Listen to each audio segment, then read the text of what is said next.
Bienvenidos nuevamente a Entre Letras al Atardecer, un espacio donde las historias se escuchan despacio y las emociones encuentran su tiempo. Continuamos con Cumbres Borrascosas, en su capítulo 10, un momento en que las decisiones tomadas comienzan a mostrar sus consecuencias y el rumbo de la historia se vuelve cada vez más complejo. Entre encuentros, palabras medidas y silencios cargados de significado, los vínculos se transforman y nada parece volver a su estado anterior. Acomódate, respira con calma y deja que la lectura continúe. Entre letras al atardecer.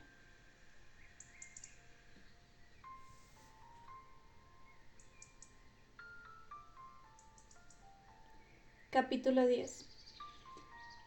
El comienzo de mi vida de ermitaño ha sido poco venturoso. 4 semanas enfermo, tosiendo constantemente. Oh, estos implacables vientos y estos sombríos cielos del norte. Oh, los intransitables senderos y los calmosos médicos rurales. Pero peor que todo, incluso que la privación de todo semblante humano en torno mío, es la culminación de Kenneth, de que debo permanecer en casa sin salir hasta que empiece el buen tiempo. Heathcliff me ha hecho el honor de visitarme. Hace 7 días me envió un par de guacos que al parecer son los últimos de la estación. El muy villano no está exento de responsabilidades en mi enfermedad y no me faltaban deseos de decírselo, pero ¿cómo ofender a un hombre que tuvo la bondad de pasarse una hora a mi cabecera hablándome de cosas que no son medicamentos? Su visita constituyó para mí un grato paréntesis en mi enfermedad. Todavía estoy demasiado débil para leer, porque pues no puede ir a la señora Dean que continúe relatándome la historia de mi vecino.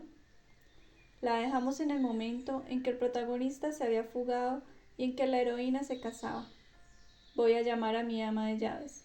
Seguramente le agradará que charlemos. La señora Dean acudió. De aquí a 20 minutos le corresponden tomar la medicina, señor, dijo. Déjeme de medicinas, quiero. Dice el doctor que debe usted suspender los polvos. Encantado. Siéntese. No acerque los dedos a esa odiosa hilera de frascos.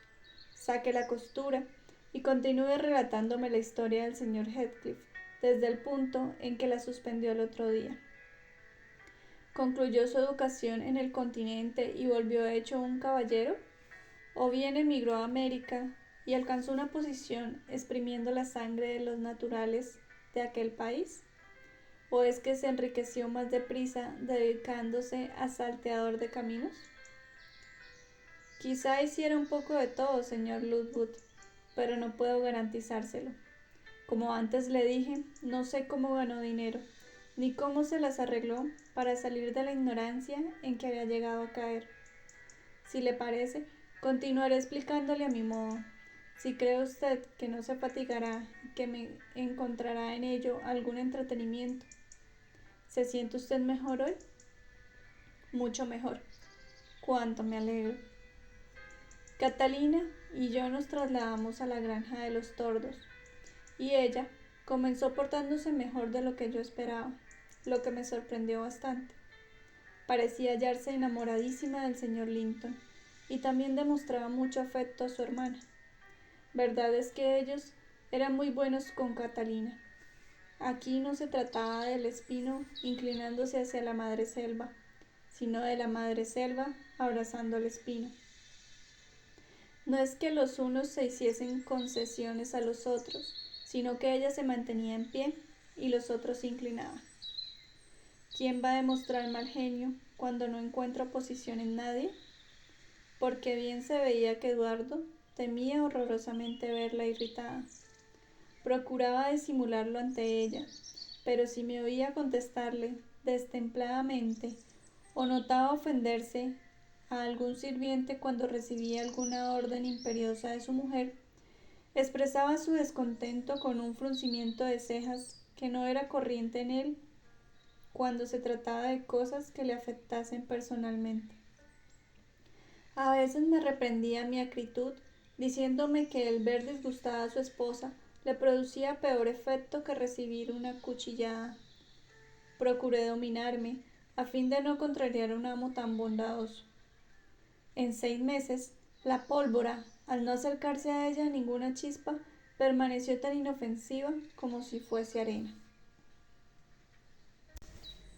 Eduardo respetaba los accesos hipocondríacos que invadían de vez en cuando a su esposa, y los atribuía a un cambio producido en ella por la enfermedad, ya que antes no los había padecido nunca, y cuando ella se recobraba, ambos eran perfectamente felices, y para su marido parecía que hubiera lucido el sol por primera vez. Pero aquello se acabó. La verdad es que cada uno debe mirar por sí mismo. Precisamente los buenos son más egoístas que los dominantes, y aquella dicha tuvo su fin cuando una de las partes se apercibió de que no era el objetivo de los desvelos de la otra. En una tarde serena de septiembre, yo volvía del huerto con un cesto de manzanas que acababa de recoger. La tarde oscurecía ya y la luna brillaba por encima de la tapia del corral pintado vagas sombras en los salientes de la fachada del edificio. Yo dejé el cesto en los peldaños de la escalera de la cocina y me paré un momento para aspirar el aire tranquilo y suave. Mientras miraba la luna, oí tras de mí una voz que preguntaba: «Elena, ¿eres tú?». El acento profundo de aquella voz no me era desconocido del todo. Me volví para ver quién hablaba, algo desconcertada, ya que la puerta estaba cerrada y no había visto aproximarse a nadie a la escalera. En el portal distinguí una silueta. Acercándome, hallé un hombre alto y moreno, con un traje negro. Estaba apoyado en la puerta y tenía puesta la mano en el picaporte como para abrir. «¿Quién será?», pensé. «No es la voz del señor Earnshaw».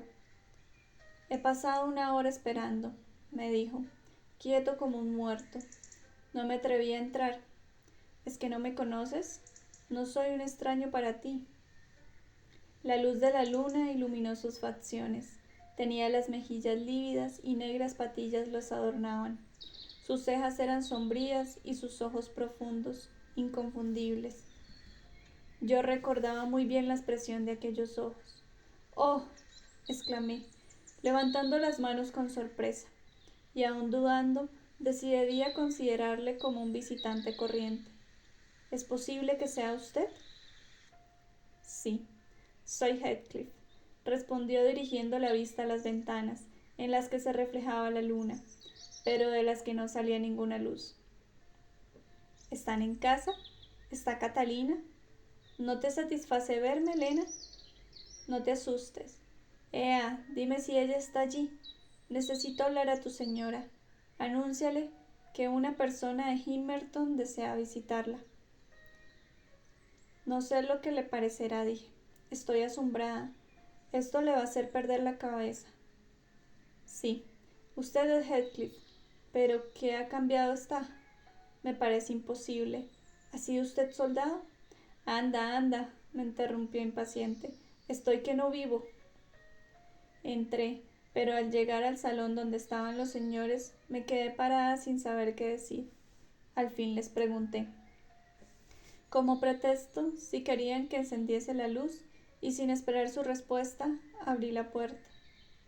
Se hallaban junto a una ventana abierta, desde la que se veían los árboles del jardín, las incultas frondas del parque, el valle de Gimmerton abierto por la bruma, cumbres borrascosas, se alzaba al fondo sobre la neblina.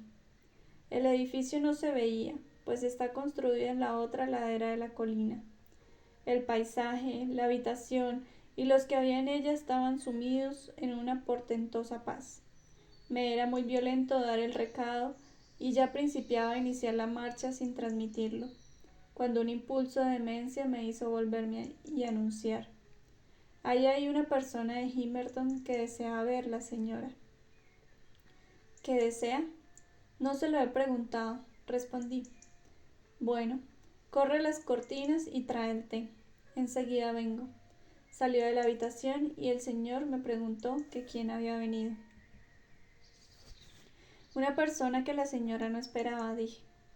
Heathcliff, ¿no se acuerda? Aquel que vivía en casa del señor Earnshaw. Ah, el gitano, el mozo de labranza. ¿Cómo pues no le has dicho a Catalina quién era? No le llame por esos nombres, señor, le rogué, porque ella se enfadaría si le oyera. Cuando se fue, estuvo muy disgustada. Seguramente se alegrará de verle. El señor Linton se asomó a una ventana que daba al patio y gritó a su mujer. «Haz entrar a ese visitante». Oí rechinar el picaporte y Catalina subió velozmente, sofocada y con una excitación tal que hasta borraba de su rostro toda señal de alegría. Viéndola, casi parecía, por su exaltación, que le había ocurrido una tremenda desgracia. «Eduardo, Eduardo», exclamó, jadeante. «Eduardo, querido mío, Heathcliff ha vuelto», y le abrazaba hasta casi ahogarle. «Bien, bien», repuso su esposo un poco mohíno. «No creo que por eso hayas de estrangularme. No me parece que este Heathcliff sea un tesoro tan valioso. No es como para volverse loco porque haya vuelto». «Recuerdo que no te simpatizaba mucho», contestó Catalina, «pero habéis de ser amigos ahora, aunque solo sea por mí. ¿Le digo que pase? ¿Al salón?» «Pues ¿a dónde va a ser?», contestó ella. Él, algo molesto, indicó que el sitio oportuno hubiera sido la cocina. Catalina le miró contrariada. «No», dijo, «no voy a estar yo en la cocina. Elena, trae 2 mesas, una para el señor y la señorita Isabel, que son nobles, y otra para Heathcliff y para mí, que somos plebeyos. ¿Te parece bien, querido? ¿O prefieres que le reciba en otra parte? Si es así, dilo. Voy a buscar a nuestro visitante. Me parece mentira tanta felicidad». Iba a volver a salir, pero Eduardo la detuvo. «Hazle subir», me ordenó. «Y tú, Catalina, alégrate si quieres, pero no hagas absurdidades. No hay por qué dar el espectáculo de recibir a un criado huido como a un hermano». Bajé y encontré a Heathcliff esperando en el portal a que le mandaran subir. Me siguió en silencio y le conduje a presencia de los amos, cuyas encendidas mejillas delataban la reciente discusión. La señora se ruborizó más aún. Corrió hacia Heathcliff, le cogió las manos e hizo que Linton y él se las estrechasen a regañadientes. A la luz de la lumbre y de las bujías me asombró más aún la transformación de Heathcliff. Se había convertido en un hombre alto, atlético y bien constituido. Mi amo parecía un mozalbete a su lado. Viendo su erguido continente, se pensaba que debía haber servido en el ejército. Su semblante mostraba una expresión más firme y resuelta que el señor Linton. Dejaba transparentar inteligencia y no conservaba huella alguna de su antigua inferioridad. En sus cejas fruncidas y en el negro fulgor de sus ojos persistía su natural fiereza, pero refrenada. Sus modales eran dignos y sobrios, aunque no graciosos. Mi amo quedó, al notar todo aquello, tan estupefacto como yo misma. Estuvo un momento indeciso, sin saber cómo dirigirse a él. Heathcliff dejó caer la mano y esperó hasta que Linton optó por hablarle. «Siéntese», dijo al fin. «Mi mujer, recordando los viejos tiempos, me ha pedido que le reciba con cordialidad. No hay que decir que cuanto a ella le satisface me complace a mí». «Lo mismo digo», repuso Heathcliff. «Estaré con mucho gusto aquí 1 o 2 horas». Catalina no le quitaba la vista de encima, como si temiese de que se desvaneciera cuando dejara de contemplarle. Heathcliff solo la miraba de vez en cuando, y en sus ojos se pintaba el placer que le producía al volver a ver a su amiga. Estaban tan satisfechos que ni siquiera les quedaba lugar para sentirse turbados. El señor Linton, al contrario, palidecía cada vez más, y su enojo llegó al extremo cuando su mujer se puso en pie, cruzó la habitación, cogió las manos de Heathcliff y comenzó a reír. Mañana pensaré haber soñado, exclamó. Me parecerá imposible haberte visto, tocado y oído otra vez. Ni te merecías esta acogida, Heathcliff. En 3 años de ausencia nunca te has acordado de mí. Más de lo que tú hayas pensado en mí, Catalina. Hace poco supe de tu matrimonio, y entonces, mientras esperaba abajo, solo tenía un pensamiento: verte, contemplar tu mirada de sorpresa y de acaso fingido placer, arreglar las cuentas que tengo pendientes con Hindley y quitarme de un medio por mis propias manos. La manera que has tenido de recibirme ha disipado estas ideas en mí, pero procura no recibirme la próxima vez de otro modo. Mas no, creo que no me despedirás otra vez. ¿Te disgustó mi ausencia realmente? Había motivos. Desde que me separé de ti he vivido tristemente. Perdóname, todo lo he hecho por ti.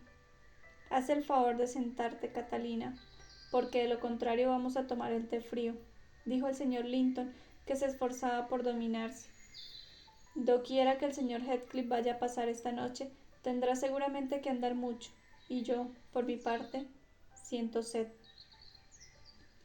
Catalina se sentó, vino Isabel y yo me retiré. La colación no duró más de 10 minutos. La señora no probó el bocado y Eduardo tampoco. El visitante no estuvo más de 1 hora. Cuando salió, le pregunté si se iba a Gimmerton. Voy a Cumbres Borrascosas, repuso. El señor Earnshaw me invitó cuando le llamé esta mañana. ¿De manera que había visitado al señor Earnshaw y éste le había invitado? ¿Acaso Heathcliff había adquirido hábitos hipócritas y regresaba con el propósito de actuar perversamente, pero de una forma disimulada y pérfida? Tuve el presentimiento de que hubiera sido preferible que permaneciera lejos de nosotros. A medianoche la señorita Linton vino a mi alcoba, se sentó junto a mi lecho y me tiró del cabello. No puedo dormirme, Elena, me dijo como explicación. Siento la necesidad de que alguien comparta mi dicha. Eduardo está apenado porque me alegro de una cosa que no le interesa. Se niega a hablar y no dice más que tonterías y cosas rencorosas. Y me trata de cruel porque quiero hablarle de esto cuando se encuentra, según él, cansado y muerto de sueño. Dice que se siente mal. En cuanto a algo le contraria, siempre sale con lo mismo. Le hice algunos elogios de Heathcliff y entonces, o por envidia, o porque en realidad le duele la cabeza, se ha puesto a llorar. Me he levantado y me he ido. No debía usted elogiar a Heathcliff en presencia suya, contesté. Ya sabe que de muchachos se odiaban. Tampoco a Heathcliff le hubiera agradado oír elogios de mi esposo. Los hombres son así. No hable usted a su esposo de Heathcliff, a no ser que quiera usted provocar un choque entre ellos. Eso es signo de inferioridad, dijo Catalina. Yo no envidio el rubio cabello de Isabel, ni su piel blanca, ni el cariño que toda la familia siente hacia ella. Cuando discuto por algo con Isabel, tú te pones de parte suya, y yo cedo en todo, como una madre débil y condescendiente. A su hermano le gusta que seamos buenas amigas, y a mí también. Pero son 2 niños mimosos, y se figuran que el mundo ha sido creado para complacerles. Yo trato de complacerles, sí, pero no dejo de pensar que les sentiría bien una lección. Está usted en un error, señora Linton, dije. Con ellos los que procuran complacerla a usted. Me consta lo que pasaría en caso contrario. Ellos podrán tener algún capricho, pero en cambio no hacen más que amoldarse a todos sus deseos. Y desee usted, señora, que no se presente en ninguna ocasión de probar su carácter, porque si llega el caso, esos que usted supone inferiores y débiles demostrarán tanta energía como usted misma. Si es así, lucharemos hasta la muerte, ¿no? Repuso Catalina echándose a reír. Tengo tanta confianza en el amor de Eduardo que creo que podría hasta matarle sin que él se defendiese. Yo entonces le aconsejé que estimara aquel cariño en cuanto valía. Ya lo estimo, dijo, pero él no debería romper en lágrimas por pequeñeces. Eso es una niñería. Cuando le he dicho que Heathcliff merecía ahora el respeto de todos y que cualquiera se honraría con su amistad, ha debido mostrarse conforme conmigo. Tiene que habituarse a él y hasta podría llegar a apreciarle. Heathcliff se portó bien con él, si tenemos en cuenta los motivos que tiene para no sentir simpatía hacia su persona. ¿Qué opina de su visita a Cumbres Borrascosas?, pregunté. Al parecer se ha corregido en todo y perdona a sus enemigos como buen cristiano. Estoy tan admirada como tú, respondió ella. Según él ha explicado, fue allí para preguntar por mí, pensando que tú continuarías viviendo en la casa. José se lo dijo a Hindley y éste salió y comenzó a hacerle preguntas sobre su vida. Luego le mandó pasar. Había varias personas jugando a las cartas y Heathcliff tomó parte en el juego. Mi hermano le ganó algún dinero y viendo que lo tenía en abundancia, le pidió que volviese de nuevo. Hindley es tan abandonado que no comprenderá la imprudencia que comete buscando la amistad de aquel a quien tanto ha ofendido. Heathcliff dice que accede a reanudar las relaciones con mi hermano para poder verme con más frecuencia de lo que le sería posible si viviese en Himmerton. Piensa pagar bien los gastos de su estadía en Cumbres Borrascosas, y esto satisfará a mi hermano, que es tan codicioso, a pesar de que cuanto coge con una mano lo tira con la otra. Mal sitio es para vivir un joven, dije. ¿No teme usted las consecuencias, señora Linton? Para mi amigo no. Es lo bastante precavido para librarse de todo riesgo. Si algún temo, es por Hindley, pero tan bajo ha caído moralmente que dudo que pueda descender más. Respecto a daño físico, yo medio entre ambos. La vuelta de Heathcliff me ha reconciliado con Dios y con los hombres. He sufrido mucho, Elena. Si él comprende cuánto, sentirá vergüenza de ensombrecer mi alegría con sus rencores, y todo lo he soportado por cariño hacia él. Pero ya pasó. En adelante, estoy dispuesta a resistirlo todo. Si el más ínfimo de los seres me diese un bofetón en una mejilla, no solo le ofrecería la otra, sino que le pediría además que me perdonase. Y para demostrarlo, voy ahora mismo a hacer las paces con Eduardo. Buenas noches. Soy tan buena como un ángel. Se marchó, pues, muy contenta de sí misma, y a la mañana siguiente quedó evidente el resultado de su decisión. Eduardo, aunque algo violento aún por la excesiva animación de Catalina, había cejado en su enfado y hasta consintió en que ella fuera aquella tarde con Isabel a Cumbres Borrascosas. Ella, en cambio, le demostró tanto amor y le hizo tantas caricias que la casa durante varios días fue un verdadero paraíso.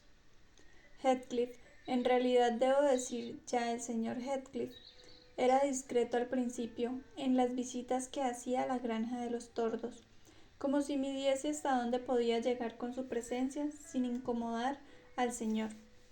Catalina, a su vez, trató de moderar sus transportes de alegría cuando llegaba a él, y así consiguió Heathcliff imponer su asiduidad. El carácter reservado que le distinguía desde la infancia le permitía reprimir la exteriorización de su afecto. Mi amo se sosegó momentáneamente, pero pronto había de encontrar otros motivos de inquietud. El nuevo manantial de sus pesadumbres fue el amor que de repente sintió Isabel Linton hacia Heathcliff. Isabel era una hermosa muchacha de 18 años, de traza muy infantil, muy inteligente y también de genio muy violento, si se le irritaba. Su hermano, que la quería mucho, quedó consternado cuando notó sus sentimientos. Aparte de la bajeza que suponía un matrimonio con un hombre vasto y la posibilidad de que sus bienes, si no tenía hijos, pasaran a mano de aquel personaje, el amo se daba cuenta de que, en el fondo, el carácter de Heathcliff, pese a las apariencias, no había variado. Y temblaba ante la idea de entregarle a Isabel.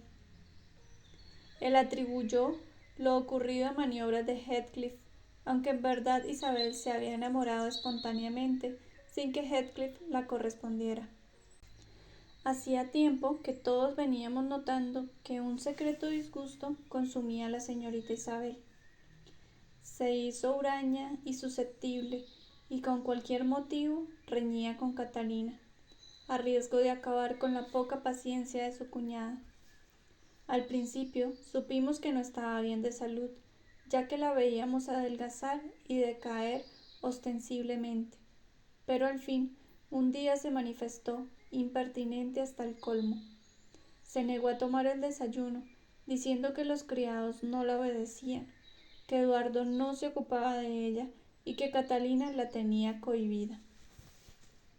Añadió que se había enfriado porque habían dejado el fuego apagado y las puertas abiertas expresamente para molestarla, y aún dijo varias vaciedades más. En respuesta, la señora Linton le mandó que se acostara y la amenazó con llamar al médico. Al oír hablar de Kenneth, la joven contestó en el acto que disfrutaba de una excelente salud y que era la dureza de Catalina lo que le hacía sufrir. ¿Que soy dura contigo, niña mimada?, dijo la señora. ¿Cuándo he sido dura contigo? Ayer. ¿Ayer?, exclamó su cuñada. ¿Cuándo? Cuando salimos a pasear con el señor Heathcliff, me dijiste que podía irme a donde quisiera, para quedarte sola con él. ¿Y a eso le llamas dureza? Era una indirecta para que nos dejaras solos, porque nuestra conversación no era interesante para ti, dijo Catalina riendo. No, repuso la joven, querías que me fuera porque sabías que me agradaba estar allí. ¿Se habrá vuelto loca?, me dijo la señora Linton. Voy a repetir nuestra conversación palabra por palabra, Isabel, y luego me dirás qué interés podía ofrecerte. No me interesaba la conversación, repuso Isabel. Me interesaba estar con... ¿Con? Interrogó Catalina. Con él, y por eso me obligaste a marchar, repuso Isabel. Tú obras como el perro del hortelano, Catalina, y no puedes soportar que amen a nadie más que a ti misma. Eres una impertinente, dijo la señora Linton. No puedo creer en tanta idiotez. ¿Es posible que desees que Heathcliff te admire y que le consideres un hombre agradable? Supongo que no. Le amo más de lo que tú puedes amar a Eduardo, contestó la muchacha, y estoy segura de que él me amaría si tú no te mezclaras entre ambos. Ni por un reino quisiera estar en tu caso, dijo Catalina. Elena, ayúdame a hacerle comprender que está loca. Dile quién es Heathcliff, un ser rebelde, sin cultura, sin refinamiento, un campo árido cubierto de abrojos y piedras. Más capaz sería yo de poner a aquel canario en medio del parque un día de invierno que a probar que te enamores de Heathcliff. Mira, niña, esa idea se te ha metido en la cabeza porque no le conoces. Atiende, no te figures que oculta tesoros de bondad y ternura bajo de una apariencia tosca. No imagines que es un diamante en bruto o la ostra que contiene una perla. No, es un hombre implacable y sanguinario como un lobo. Yo jamás le digo que deje tranquilos a este o aquel de sus enemigos, en nombre del daño que podrá causarles, sino en nombre de mi voluntad. Si te unieses a él, Isabel, y encontrara que le estorbas, te pisotearía como si fueses un huevo de gorrión. Es absolutamente incapaz de casarse contigo si no es por tu fortuna y por lo que puedes llegar a tener. El vicio que le domina ahora es el amor del dinero. Te lo he retratado tal como es. Fíjate en que soy amiga suya y en que si él realmente hubiera pensado en casarse contigo, puede que yo no hubiera dicho nada para que cayeras en sus redes. Pero la señorita Linton miró con indignación a su cuñada. ¡Qué vergüenza!, exclamó. Eres muchísimo peor que 20 enemigos, pérfida amiga. ¿No me crees? ¿Te figuras que hablo así por egoísmo? Estoy segura, repuso Isabel, y me horroriza verte. Está bien, contestó Catalina. Yo te he dicho lo que debía. Ahora haz lo que quieras. ¿Cuánto egoísmo tengo que aguantar?, exclamó Isabel llorando cuando su cuñada salió de la habitación. Todos están en contra mí. Ella ha procurado truncar mi última esperanza. Pero ha mentido, ¿Verdad, Helena? El señor Heathcliff es un alma digna y sincera, y no un demonio. De lo contrario, no hubiera vuelto a acordarse de Catalina. No se acuerde más de él, señorita, le aconsejé. El señor Heathcliff es un pájaro de mal agüero. No le conviene a usted. No puede negar que es verdad cuanto ha dicho la señora Linton. Ella lo conoce mejor que yo y que nadie, y jamás le hubiera pintado más malo de lo que es. Las personas honradas no ocultan sus actos, y él, ¿cómo se ha enriquecido? ¿Qué hace en cumbres borrascosas, en donde vive el hombre a quien odia? Se asegura que el señor Earnshaw marcha cada vez peor desde que vino Heathcliff. Los dos se pasan la noche en vela. Hindley ha hipotecado todas sus tierras y no hace más que jugar y beber. Supe esto hace una semana. Me lo contó José, a quien encontré en Himmerton. Me dijo, vamos a acabar viendo el juzgado en casa, Helena. El uno antes se dejaría cortar un dedo que ayudar al otro a salir del pantano en que se hunden más cada vez. Y este es el amo, Helena. Y la cosa avanza deprisa. No teme ni a la justicia, ni a San Juan, ni a San Pedro, ni a nadie. Al contrario, se ríe de ellos. ¿Y qué me dices del tal Heathcliff? Ya no puede reírse, ya de ese juego diabólico. ¿No os cuentan cuando os visita la buena vida que se da entre nosotros? Pues se levantan al atardecer, cierran las ventanas, juegan y beben brandy hasta el mediodía del día siguiente. Entonces aquel loco se marcha a su alcoba jurando, y el otro miserable se guarda los dineros, duerme, se harta de comer y después va a divertirse con la mujer de su vecino. Por supuesto que cuenta a doña Catalina cómo se está hinchando la bolsa con el dinero del amo, que en paz descanse. Hindley se precipita por el camino de perdición, a lo que él le estimula cuanto puede. José, señorita Isabel, es un viejo bribón, pero no un mentiroso. Y verdad que, si su relato sobre Heathcliff es cierto, usted no se casaría jamás con un hombre así. No te quiero oír, Helena, me contestó Isabel. Te has puesto de acuerdo con los demás. ¿Con qué malevolencia tratáis todos de convencerme de que no hay dicha posible en el mundo? No sé si hubiera llegado a dominar su capricho o no, porque tuvo poco tiempo para reflexionar sobre él. Al día siguiente se celebró un juicio en la villa cercana y mi amo tuvo que asistir. Heathcliff, enterado de ello, nos visitó más temprano que de costumbre. Catalina e Isabel estaban en la biblioteca y permanecían calladas, mirándose con hostilidad. Isabel estaba alarmada por la indiscreta revelación que había hecho, y Catalina realmente ofendida contra su cuñada, de la que se burlaba, pero a la que no quería permitir que se burlase de ella a su vez. Cuando vio por la ventana que llegaba Heathcliff, se alegró. Yo estaba limpiando la chimenea y descubrí en sus labios una maligna sonrisa. Isabel, absorta en sus reflexiones o en la lectura, no percibió a Heathcliff hasta que éste entró, y cuando ya era tarde para irse, lo que hubiera hecho sin duda de buena gana. «Llegas en momento oportuno», exclamó jovialmente la señora, acercándole una silla. «Aquí tienes a dos mujeres necesitadas de un tercero que rompa el hielo que se ha establecido entre ellas. Heathcliff, me enorgullezco de haber encontrado a alguien que aún te quiere más que yo. Sin duda te sentirás halagado». «No, no es Helena, no la mires. Se trata de mi pobre cuñadita, a la que se le parte el corazón solo con verte. En tus manos está llegar a ser hermano de Eduardo». «No te vayas, Isabel», exclamó, sujetando a la joven que, indignada, quería marcharse. «Nos peleábamos por ti como gatas, Heathcliff, y me ha vencido en nuestro torneo de alabanzas y de admiraciones. Aún me ha dicho más, y es que si yo me separara de vosotros por un instante, te flecharía de tal modo que tu alma quedaría eternamente unida a la suya, mientras que yo sería relegada al olvido. Catalina, replicó Isabel, procurando apelar a toda su dignidad, te agradeceré que te atengas a la verdad y que no te chancees de mí ni aun en broma. Señor Heathcliff, tenga la bondad de pedir a su amiga que me suelte. Ella olvida que usted y yo no somos amigos íntimos y que a mí me disgusta lo que le divierte a ella. Pero el visitante no contestó. Tomó asiento, indiferente a la admiración que había despertado.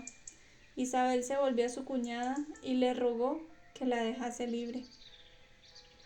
Quizá, contestó la señora Linton, no quiero que me llames otra vez el perro del hortelano. Tienes que quedarte. Heathcliff, ¿no te alegran mis agradables noticias? Isabel dice que el amor que Eduardo siente hacia mí no es nada en comparación al que siente ella hacia ti. Dijo algo parecido, ¿verdad, Helena? Y no ha querido comer desde que ayer le hice separarse de tu lado. Creo, dijo Heathcliff volviéndose hacia ella, que no está de acuerdo contigo, y que al menos por ahora no siente deseo alguno de estar a mi lado. Y miró fijamente a Isabel con la expresión con que pudiera mirar a uno de esos extraños y repulsivos animales que se contemplan por su rareza a pesar de la repugnación que producen. La jovencita no podía más. Enrojeció y palideció en el espacio de pocos segundos, y al ver que no lograba soltarse de Catalina, esgrimió sus uñas y trazó en la piel de su cuñada varias sangrientas señales. —¡Caramba! ¡Qué tigresa! —exclamó la señora Linton, soltándola al sentir el dolor. —Por amor de Dios, vete y que no te vea yo la cara. Mira que mostrar las garras a tu preferido. Eres tonta. ¿No comprendes lo que él pensará? Fíjate, Heathcliff, qué instrumento de tortura. Cuidado con los ojos. Le cortaría los dedos como osara amenazarme, respondió él brutalmente una vez que la joven hubo salido. Pero, ¿por qué has atormentado a esta muchacha, Catalina? No hablabas en serio, ¿eh? Digo la verdad, repuso ella. Está sufriendo por ti hace varias semanas. Esta mañana se puso irritada porque le conté todos sus defectos a fin de aminorar la pasión que siente hacia ti. No pienses más en ello. Solo me he propuesto castigarla por su insolencia. La quiero demasiado, Heathcliff, para dejarte que la cases y la devores. Y yo la quiero lo suficiente como para no proponérmelo, contestó él, a no ser que lo hiciera para proceder con ella como un vampiro. Oirías cosas extraordinarias si yo viviera con esa asquerosa muñeca. Lo habitual sería pintarle en la cara todos los colores del arco iris, ponerle negros cada 2 días esos ojos azules tan odiosamente parecidos a los de su hermano. Pero si son encantadores, le interrumpió Catalina, son ojos de paloma, ojos de ángel. Es la heredera de su hermano, ¿no? Preguntó él tras un corto silencio. Sentiría que lo fuese, contestó Catalina. Quiera el cielo que antes de que eso suceda, media docena de sobrinos lo hereden todo. No pienses en esto, y recuerda que codiciar los bienes de tu prójimo equivale en este caso a codiciar los míos. No serían menos tuyos si los tuviera yo, observó Heathcliff. Pero aunque Isabel sea boba, no creo que sea tan loca como todo eso. Lo mejor es dejarlo como tú dices. No hablaron más de ello y Catalina debió incluso olvidarlo, pero el otro debió recordar aquello varias veces durante la tarde. Le vi sonreír sin motivo aparente y caer en una meditación de mal agüero cada vez que la señora Linton salía de la habitación. Decidí vigilarle. Yo me sentía más inclinada al amo que a Catalina, ya que él era bueno y honrado. Es verdad que respecto a ella no podía decirse que no lo fuese, pero yo confiaba muy poco en sus principios y tenía muy poca simpatía hacia sus sentimientos. Deseaba con ansiedad algo que librase a la granja y a la vez a cumbres borrascosas, de la mala influencia de Heathcliff. Las visitas de éste eran una obsesión para mí, y creo que también para el amo. Su estancia en Cumbres Borrascosas nos preocupaba extraordinariamente. Yo tenía la impresión de que Dios había abandonado allí, en pleno extravío, a la oveja descarriada, y que el lobo acechaba, atento, el momento oportuno para precipitarse sobre ella y destrozarla.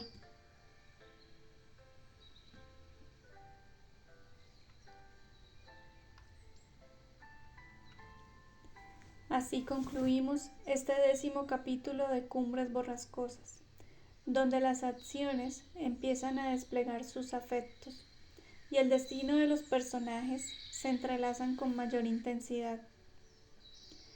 En estos páramos cada elección deja una marca profunda y el pasado comienza a pesar tanto como el presente. Gracias por compartir este momento de lectura.